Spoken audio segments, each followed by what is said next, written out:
Good morning, Bulldog Nation. We're back here in the PHS weight room with Coach Seth Parker of your Priceville Bulldogs.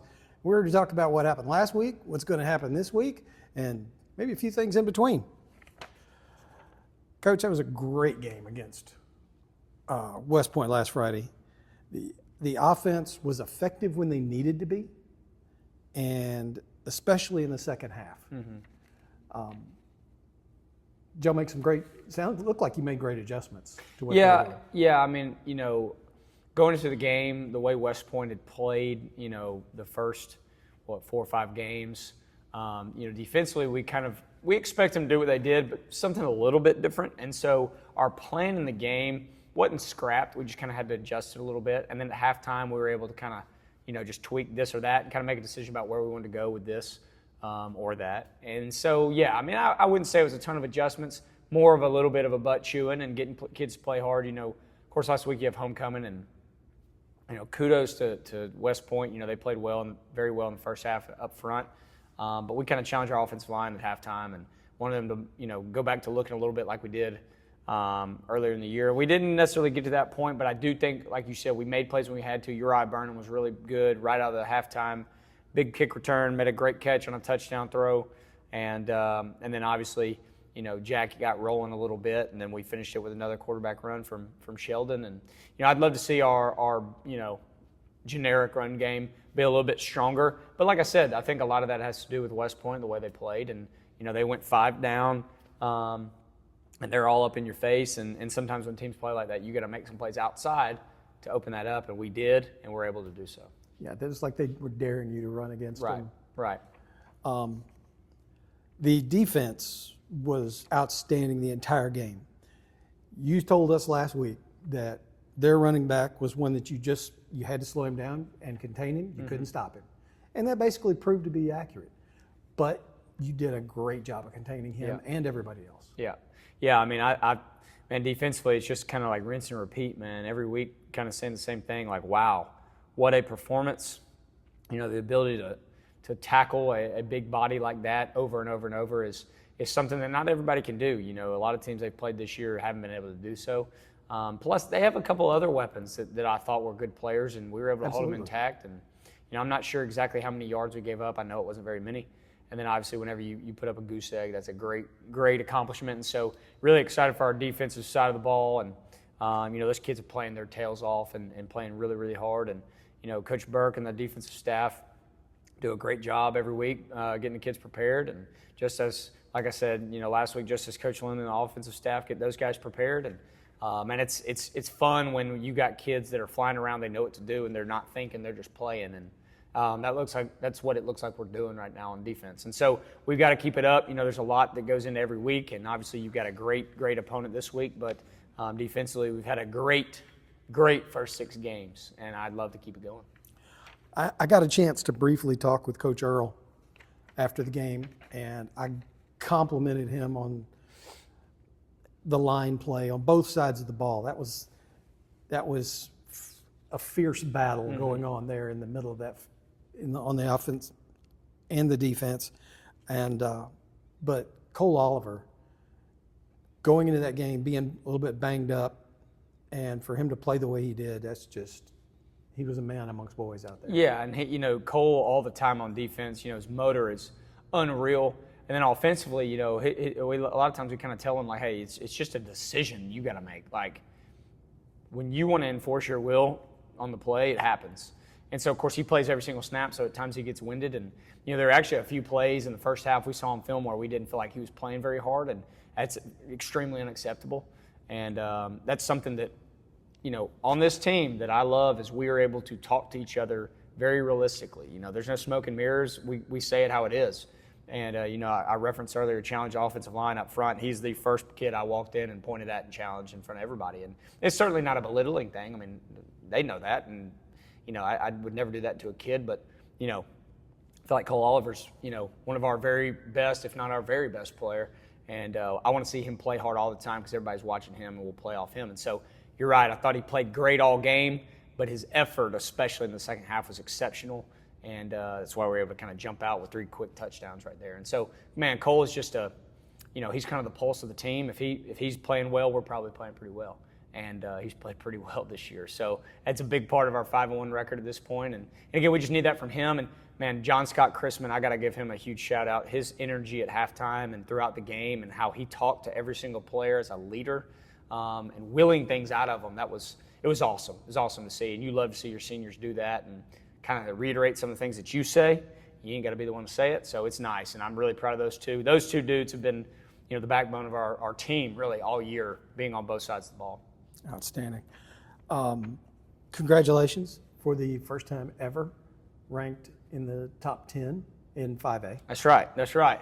School history in 5A, of course. But it is the first time Priceville's been ranked since the final poll of 2022. Right. So it's to climb back up into those hallowed halls is a great accomplishment for the coaches and the team. Yeah, and it's about the kids, man. I'm obviously excited, but I haven't thrown one pass or caught one ball or, made one tackle, or no coach has either. And I make sure to tell our coaches that all the time, in some ways I don't believe this, but in some ways I really do. I think coaching's overrated sometimes. I mean, it's our players, and they put in a lot of work, and they play their tails off for us, and we love them. And, I'm so proud of them and the work that they've put in to get us back into this situation. Of course, this means nothing. You got to keep it going. You got to keep winning if you want to stay ranked. And truthfully, rankings are subjective, so really means nothing. But we want to keep playing, and we appreciate the recognition from the state. But a lot left, and we want to be at the top of that list, not at the bottom of the 10. Even though you ain't at the bottom, but you're at the bottom of the 10, and so we want to be at the top. Yeah. At the end of where it matters is at the end of the season. That's right. Putting your name on that blue map. That's right. This week you got Fairview coming to Bulldog Stadium. It's a big game. I don't want to be the hype man and talk about everything that's riding on this game, but it's hard not to. Mm-hmm. This could be a de facto region championship game. Yeah. Won't decide everything because there's still more games to be played, but certainly puts the Bulldogs in the driver's seat. Yeah, and earlier in the year when you play West Morgan and how kind of all the eyes were on that game, I talked to the kids about you don't get many opportunities to play big time games like this in the regular season, and you fast forward 3-4 weeks later, and here we are again playing in an unbelievably big game. This is a lot bigger than the West Morgan game because of, like you said, kind of what rides on it and the region, championship aspect of it, and just playoff contention and playoff seeding and all that. And so there is a lot riding on it, But we had the conversation as a team, like this game one way or another doesn't make or break our season. We win it, there's still work to do. Like you said, it's a de facto region championship because it puts you up top. I think for Fairview, actually, they win it, they are the champs. But for us, we'd still have some work left to do. And so, and then on the adverse of it, you lose the game, you still got work left to do with the potential to go host a playoff game and still get better and better as you make you make that push to the playoff run. And so there's a lot in front of us, but yeah, if stepping back from that, 100%, it's a huge game. A year ago, to go into this week and be playing Fairview for a chance to win the region, man, it's something that is, we've gotten there pretty quick, and I'm thrilled, and I'm very proud of our players for putting us in this position. It takes a lot of hard work to win any game. I mean, it's hard to win any game, let alone kind of be where we're at right now. And again, long way to go, but man, what more do you want in high school football? A chance to play in front of your town. It ain't the game of the week technically, but it's like, one of the biggest games in the state this week. You got a top 5 team coming to your house. You're in the top 10 as well. It's a top 10 matchup for a chance to be the region champs. I mean, this is what high school football is all about. It's a dream come true, and it's certainly the biggest regular season game that I think our kids have played in. I think it's the biggest regular season game, here at Priceville in a long time. And so really excited about it, and really excited to have those guys come over to our place and have a chance to put our name really out there for the state and put ourselves atop the region. Yeah. I said that, each week I've held back and wanting to say, that's a statement win. That's a statement win.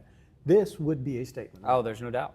There's no doubt. And, Fairview obviously is extremely well respected. I've got a lot of respect for them. And frankly, watching them play last year, I think we're a very similar team as far as makeup goes of the team. I think our kids and their kids are very similar style of kids, the way they play, kind of the way we're built. And certainly we want to follow in their footsteps and have just as much success as they've had, if not more.